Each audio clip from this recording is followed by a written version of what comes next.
그 분석을 해볼 텍스트는 뭐냐? 한국은행에서 이제 우리나라의 통화 정책을 결정하는, 그러니까는 금리를 높여야 되느냐 낮춰야 되느냐라는 거를 결정하는 금융통화위원회에서 어떤 얘기를 했느냐라는 것을 분석을 해보고 싶습니다. 그래서 어디서 이제 그 제가 가져온 파일인지 설명을 드리기 위해서 지금 들어왔는데, 한국은행에 들어오면은 이제 금융통화위원회가 설치가 되어 있고, 이제 거기 안에서 이 자료를 찾을 수가 있습니다. 그래서 금융통화위원회가 이제 사실 이번에 최근에 5월 29일에 또 회의를 했는데, 이제 제가 이 강의 자료를 만들 때는 아직 그 의사록은 안 나왔던 상황이기 때문에 그 직전에 회의 내용인 4월 17일 자료를 가지고 실행을 한번 이 자료를 준비했습니다. 그래서 보면은 이제 한글 파일도 지금 제공이 되고 있고 PDF 파일도 제공이 되고 있는데, 이제 뭐 이창용 총재 그다음에 다른 금융통화위원들이 참여를 해서 이제 어떤 내용을 이야기했느냐라는 것이 이제 텍스트로 이제 작성이 돼 있고, 이제 저는 이것을 약간의 좀 기술적인 테크니컬한 방법으로 여기 PDF에 있는 거를 다 텍스트를 딴 다음에 이제 그 메모장으로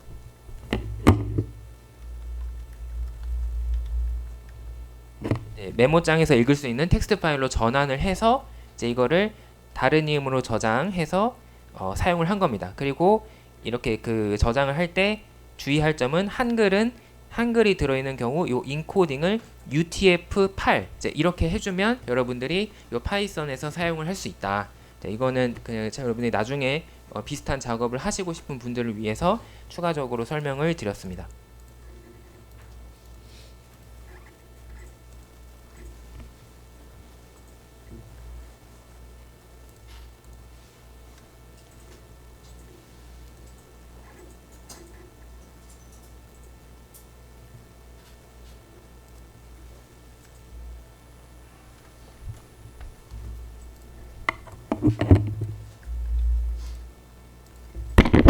자, 혹시 모르니까 저도 다시 한번 그냥 설치를 하고,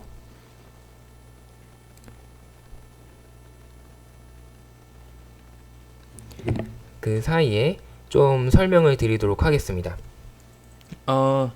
이제 그 텍스트를 분석하는 데 있어서 영어는 사실 그 이제 영어가 우리가 지금 전 세계적으로 잘 사용이 되고 있으면서 그 이제 미국과 영국에서 사용하기 때문에 영어가 많이 사용되는 것도 있지만, 실제로 사용해 보면 영어만큼 굉장히 단순화되고 아주 심플해진 그런 언어가 별로 없습니다.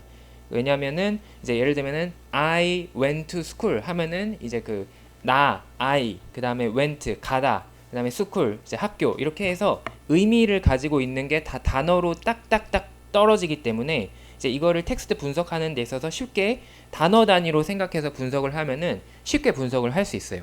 그런데 한국어의 특징은 뭐냐면, 제가 아까 잠깐도 얘기했지만 한글은 세종대왕님께서 아주 과학적으로 만드셨지만 우리가 현실에서 사용하는 한국어는 굉장히 어려운 언어입니다. 우리 여기 있는 외국인 친구들 걔는 웃고 있는데 어려운 언어예요.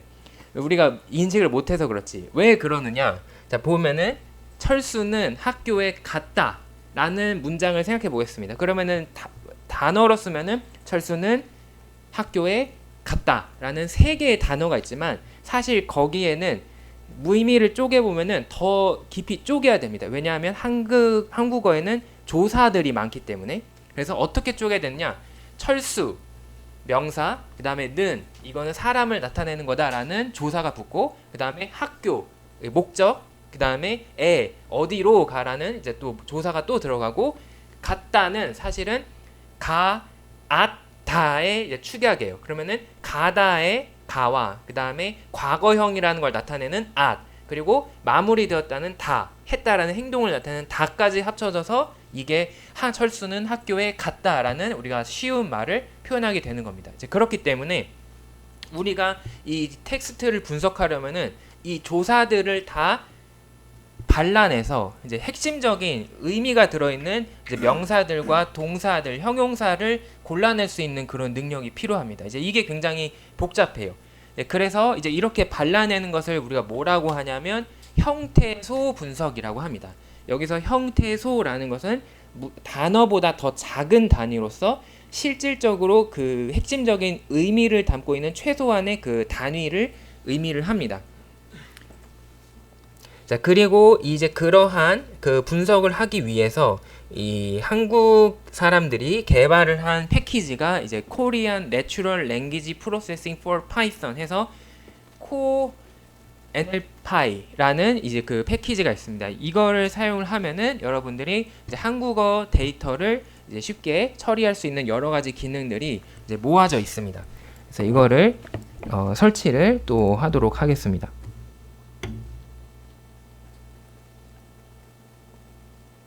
네, 설치가 되었고, 자, 아까 텍스트를 이제 불러오는 것도 이제 하도록 하고요. 혹시 모르니까 다시 시작.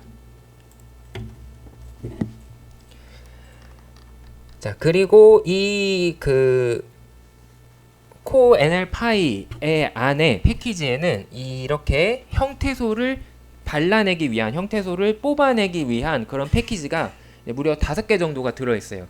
다양한 사람들이 그 만들어 놨기 때문에. 그래서 방법과 이 분석되는 결과가 조금씩 차이가 있는데, 저는 그냥 이제 서울대학교에 이제 어떤 분이 개발한 꼬꼬마라는 형태소 분석기를 사용을 하도록 하겠습니다.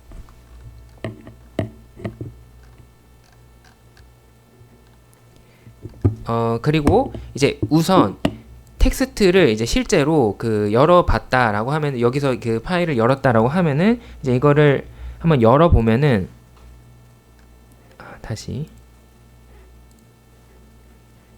자, 이렇게 위에를 잘 수행을 했다면 이렇게 그 아까 저희가 봤던 의사록이 텍스트로 쭉 길게 나오는 걸 확인할 수 있을 겁니다. 근데 여기서 또 불필요한 것들이 많아요. 예를 들면은 뭐 괄호 아니면 느낌표 뭐 이런 것, 괄호 뭐 느낌표, 그 다음에 이런 것들은 실질적으로 우리가 텍스트 분석을 하는 데 있어서 큰 의미가 없죠. 그렇기 때문에 이런 불필요한 기호들도 제거를 하면 되겠습니다. 이제 이거를 제거하기 위한 이제 수단이 여기 있는 그 정규 표현식 regular expression이라는 건데, 이거는 그 다양한 형태의 텍스트들을 그 일괄적으로 표현을 하기 위한 방법이다라고 생각을 하면 되겠어요. 그래서 여기 보면은 이런 표현이 있는데 W, 그니까 그 원자, 이제 그 여러분들 그 키보드에 따라서 이제 이렇게 백슬래시로 표현이 되거나 아니면 이제 요 원자로 표시되는 이제 요 표현, 그 다음에 이제 W가 있고, 그 다음에 D가 있고, 그 다음에 그 S가 있는데, 이제 이것들이 이제 우리가 이것들이 실제로 우리가 사용할 그 예를 들면 가나다라 마바사 이런 글씨들과, 그리고 최소한의 그 공백 스페이스들을 의미합니다. 그래서 요 W는 word, 그래서 한글 혹은 알파벳 기호를 의미하고, 그 다음에 D는 디지트, 그래서 숫자 0, 1, 2, 3, 4, 5, 6, 7, 8, 9, 그리고 S는 스페이스, 그래서 최소한의 공백, 왜냐하면 단어들은 구분을 해야 되니까 이것들을 의미합니다. 근데 이것들의 앞에 요 꺽쇠 표시가 있어요. 요 꺽쇠 표시는 not의 의미를 가지고 있어요. 그러니까는 단어나 숫자나 공백이 아닌 것들을 의미하고, 이제 그것들을 제거해라 라는 의미가 되겠습니다. 그것들을 그냥 여기 있는 것처럼 공백으로 그냥 바꿔버려라 라는 그런 표현이 되는 거죠. 그렇게 하면은 이제 여기 지금 그 원래 이제 원본 파일에서 이제 불필요한 부분들은 우리가 최대한 삭제를 할 수가 있습니다.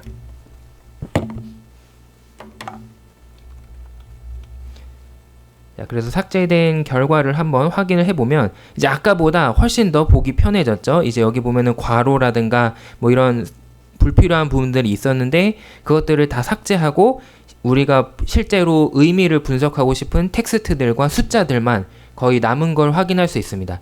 근데 간혹 보면은 요 원자 표시하고 백슬래시하고 n 이게 있는 걸 확인할 수 있는데, 이거의 의미는 그 new line이에요. 그래서 이제 줄을 바꾼다라는 거라서 이제 이거는 이제 공백으로 의식이 되기 때문에 여전히 남아 있는 것뿐이다. 그래서 너무 의식하실 필요는 없겠습니다.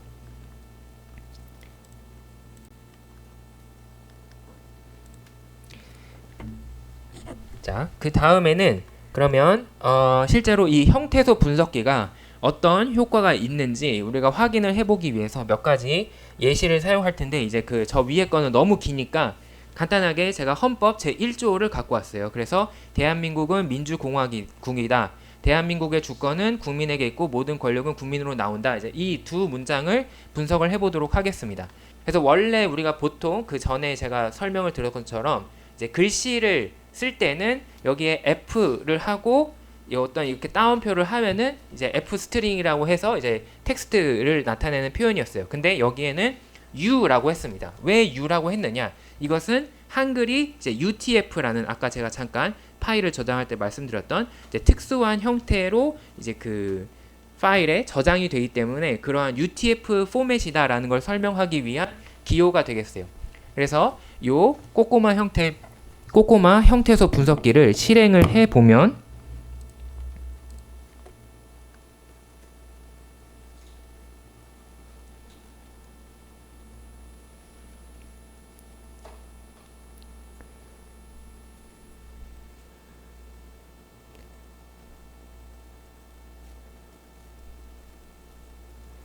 이게 조금 시간이 걸려요. 왜냐하면 얘가 이거를 자기 사전에서 찾아서 분할을 하는 거라서. 자, 이렇게 분할이 된 걸 확인할 수 있습니다. 대한민국은 민주공화국이다. 대한민국의 주권은 국민에게 있고, 이렇게 형태소별로 모두 다 쪼개진 것을 확인할 수 있습니다. 이렇게 하면 우리가 여기서 필요한 형태소들을 골라서 그 의미를 분석할 수 있게 되는 거죠. 한편 이게 분할된 건 좋은데 그 각각이 어떤 의미를 가지고 있느냐, 뭐 명사냐, 동사냐 이런 거를 알고 싶을 때는 요 POS라는 거를 실행을 하면 되겠습니다. 그래서 이거를 다시 한번 실행을 하면은 아까랑 똑같은데 그 분할된 형태소에 이제 태그를 달아줘요. 이제 얘는 어떤 애다라고 태그를 달아줍니다. 여기 보면은 NNG라고 있는데 바로 noun입니다. 그래서 명사다라는 걸 표현해주는 그런 방식이 되겠습니다. 그래서 지금 보면은 여러 가지 형태, 제가 디테일한 건 설명을 안 드릴게요. 그냥 이제 꼬꼬마 저기 그 형태소를 만든 사람의 그 홈페이지 가보면은 이 태그의 의미가 각각 요 EF는 뭐다, SF는 뭐다 이런 게 다 나와 있습니다. 그래서 우리는 이렇게 나누어진 형태를 가지고 분석을 할 수 있다. 그 다음에 문장 단위로 나눠주는 기능도 있어요. 지금 두 개의 문장인데 sentences라는 표현을 쓰면 보시는 것처럼 대한민국은 민주공화국이다. 하나, 대한민국의 주권은 국민에게 있고 모든 권력은 국민으로부터 나온다. 이렇게 두 번째, 이렇게 문장으로 쪼개지는 것도 확인을 할 수가 있습니다. 그리고 다 합쳐서 사용된 명사들을 다 쭉 리스트로 만들어 봐라 라는 것은 요 nouns라는 명령을 통해서 할 수 있습니다. 그러면 명사들만 뽑아서 사용된 것들 이제 그 중첩 없이 쭉 나열을 하게 되는데, 특이한 점이 뭐냐면 그 꼬꼬마 사전상 대한도 있고 민국도 있는 거죠. 그리고 민주도 있고 공화국도 있기 때문에 대한민국은 민주공화국이다를 이제 분석을 했을 때가 대한이 있고 민국이 있다. 근데 대한민국으로 하나로 볼 수도 있다. 그리고 민주공화국도 마찬가지로 민주공화국이란 단어가 걸리는데 그거를 민주라고 볼 수도 있고 공화국이라고 따로 볼 수도 있다. 이제 이렇게 명사를 쪼개서도 이제 같이 나열해 주는 걸 확인할 수 있습니다. 이거는 이제 그 현재 이제 그 우리 이 텍스트 분석의 그 기술 수준상 얘가 그 의미로 분할하는 게 아니라 그냥 자기 사전을 가지고 있다가 그 사전에 걸리는 대로 쭉 우리한테 제시를 해주는 거기 때문에 이제 그 뭐 예를 들면 기계학습 등의 조금 더 고급의 기술을 쓰지 않는 한 우리는 현재로서는 이렇게 좀 중첩되는 얘가 헷갈려하는 부분들도 있을 수밖에 없다. 이제 이것도 참고를 하시면 되겠어요. 자, 그러면은 이제 실질적으로 우리가 아까 조금 더 이제 고급의 분석을 할 게 아니라 그 의미를 아주 따지고 들 게 아니라 간단하게 이 텍스트에서 어떤 것들이 주로 사용이 되고 있고 어떤 것들이 강조가 되고 있는지 이거를 알고 싶다면 결국은 명사가 제일 중요합니다. 왜냐면은 자주 사용되는 단어일수록 중요하다라고 우리가 생각을 할 수 있겠죠. 그래서 우리는 이제 이번 시간에는 요 명사로 분류된 거를 한번 세보아서 이제 어떤 단어들이 주로 빈번하게 등장을 하는지 이제 분석을 해볼 겁니다. 이제 그걸 위해서 위에 그 태그를 달아주는 그 POS 명령에다가 그 나온 태그 중에서 NNG에 해당이 되는 경우에만 따로 떼어서 가지고 와봐라 라고 할 겁니다. 이제 이렇게 하면은 요 너운즈라는 요 새로운 리스트에는 지금 이 위에 그 우리의 그 원래의 원본 이 금융통화위원회 의사록 중에서 명사 부분만 추출을 해서 우리에게 이제 건네주게 될 겁니다. 그래서 그 결과까지 한번 출력을 해보면 얘가 이제 분석을 시작을 했고 이제 돌아가기 시작합니다. 그래서 처음부터 텍스트를 쭉 읽기 시작하는 거죠.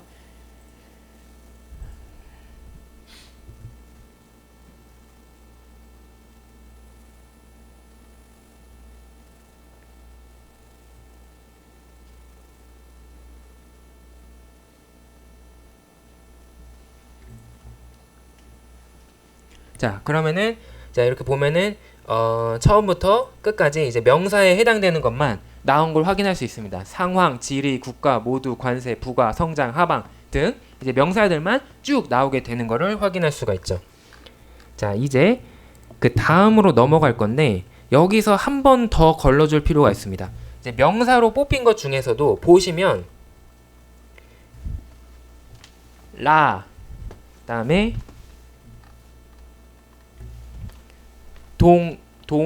민, 기, 망 이런 것들은 한 음절짜리 명사예요. 근데 이거는 지금 우리가 글을 쭉 읽는 거라면 앞뒤의 문맥을 따져서 그 의미가 뭔지 알 수가 있습니다. 하지만 이제 한글의 특성상 한자가 아니기 때문에 이렇게 한 단어만 있으면 그 의미가 여기서 뭘로 사용이 됐는지 실제로 알 수가 없어요. 한 음절짜리는. 그렇기 때문에 이거는 그냥 버리는 것이 차라리 속편할 수 있다. 그래서 이 버리는 부분을 우리는 불용어를 제거한다라고 합니다. 그러니까 사용하지 않을 언어를 제거한다라는 거죠. 그래서 아까 지금 실행했던 코드를 살짝 수정해서 태그가 NNG 그러니까 명사인 것 그리고 and 그 형태소의 길이가 하나보다 큰 것 그러니까 둘 이상의 길이를 가지고 있는 것 음절이 두 개인 것을 이제 골라내게 될 겁니다. 자 이렇게 하면은 쓸데없는 알 수 없는 혹은 해석하기 어려운 부분을 빼고 이제 우리가 의미를 명확하게 알 수 있는 단어 명사들만 쫙 골라낼 수 있게 되는 거죠.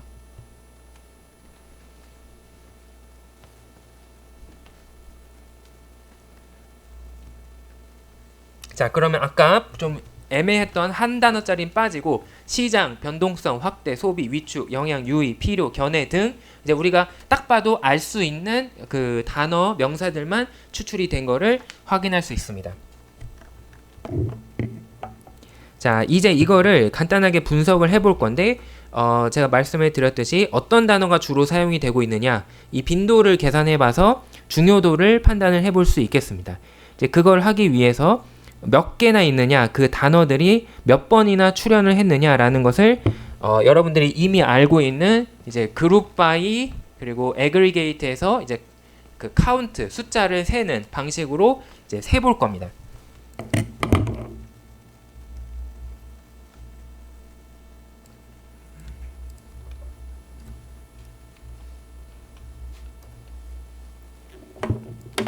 자 그러면은 이제 결과가 쭉 나오게 되죠. 예를 들면 가격은 23번, 가게는 29번, 흐름은 34번, 뭐 후반은 2번 이런 식으로 이제 각각이 몇 번이 사용됐는지 확인할 수 있습니다. 근데 여기서 한 발 더 나아가서 우리가 직관적으로 이 데이터를 확인하기 위해서는 많이 사용된 것, 카운트가 높은 것부터 쭉 정렬을 하면 좋겠죠. 이거는 실제로 여러분들이 다른 데이터 분석에서도 사용을 할 수 있는데 정렬하는 기능이 이 데이터 프레임에는 내장이 되어 있습니다. 그건 어떻게 하느냐? sort values를 사용을 하면 됩니다.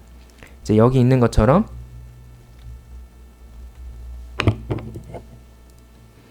이제 sort values를 하고 그 다음에 count에 따라서 그 기준을 설정하고 그 다음에 이게 내림 차순이냐 오름 차순이냐를 이제 ascending은 true냐 false냐로 지정을 하면 그 정렬이 되게 됩니다.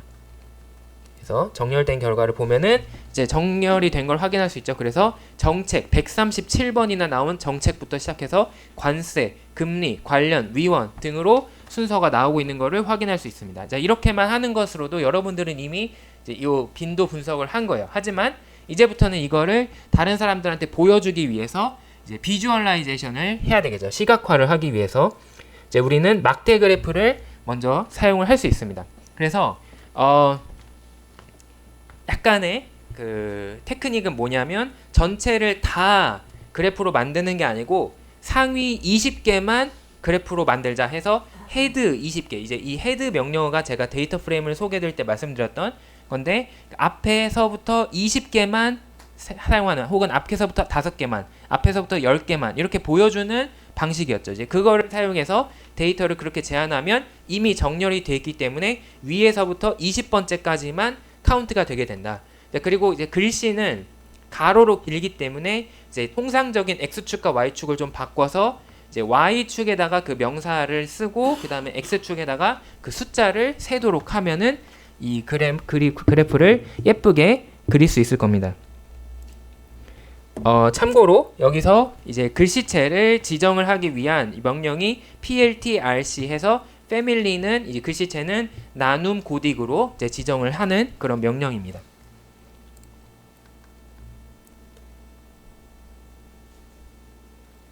자, 이렇게 하면은 지금 아까 위에서 봤던 제일 사용이 많이 됐던 단어부터 정책, 관세, 금리, 관련, 위원, 금융, 시장, 영향, 부서, 불확실 등이 순서대로 나타난 거를 이제 확인을 할 수가 있습니다. 자, 여기까지만 해도 이미 여러분들 다 잘 했지만 여기서 약간의 조금 더 재미있는 이걸 해보자면 이제 워드 클라우드라는 걸 만들어 볼 건데 이거는 이제 그림으로 자주 사용되는 단어를 크게 적게 사용된 단어를 작게 해서 이제 그 한 번에 어떤 단어가 많이 사용됐는지 그래프로 그림으로 이제 만들어주는 그런 기능이 되겠습니다. 이제 이걸 하기 위해서는 약간의 데이터 변환이 필요한데 이거는 그냥 참고만 하시면 되겠어요. 그래서 제가 조금 설명을 오늘 좀 시간이 없어서 좀 빠르게 설명을 드리고 있는데 그냥 이거를 실행을 해보도록 하겠습니다. 이거는 앞에서 봤던 명사와 그 다음에 그 카운트 몇 번이나 나왔느냐를 짝으로 만들어주는 그런 방식이 된다 이렇게 생각을 하시면 되겠어요. 그래서 이렇게 하면은 아까는 지금까지는 우리가 그 데이터 프레임으로 사용을 했지만 이 워드 클라우드 작업을 하기 위해서는 얘를 이런 딕셔너리라는 형태로 변형을 시켜주는 겁니다. 그래서 지금 봤던 것처럼 이제 각각의 명사에 대해서 몇 번이 나왔다라는 거를 1대1 대응으로 어떤 단어는 몇 번, 어떤 단어는 몇 번 이렇게 쭉 나오는 걸 확인할 수가 있어요. 그 다음에 이 아래에서 명령을 이제 하려면 이 글씨체를 잘 지정을 해야 됩니다. 이제 아까도 강조를 드렸지만 한글은 기본적으로 제공되는 글씨가 아니기 때문에 이 글씨체를 잘 지정을 안 하면 그림이 잘 명확하게 나오지가 않아요. 그래서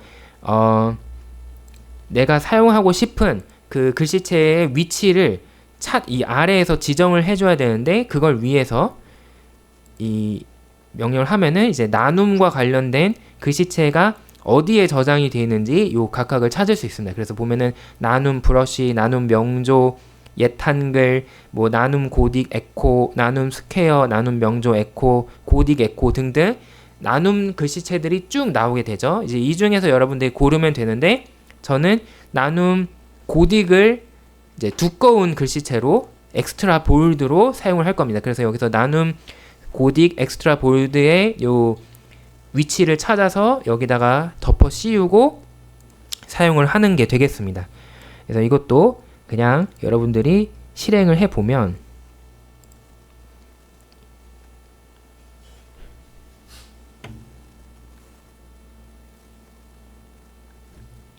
자, 이렇게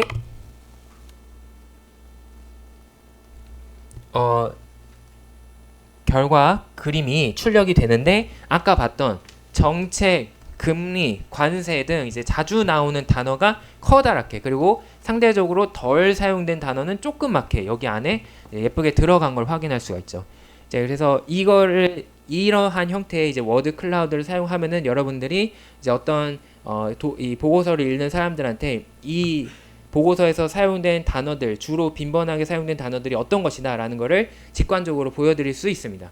단 한 가지 주의할 점은 이 워드 클라우드는 약간의 랜덤 요소가 있어요. 그래서 실행을 할 때마다 그 포지션이 조금 바뀌게 됩니다. 그래서 이제 그 예쁘게 잘 나왔을 때 잘 저장을 하셔서 사용을 하셔야 된다.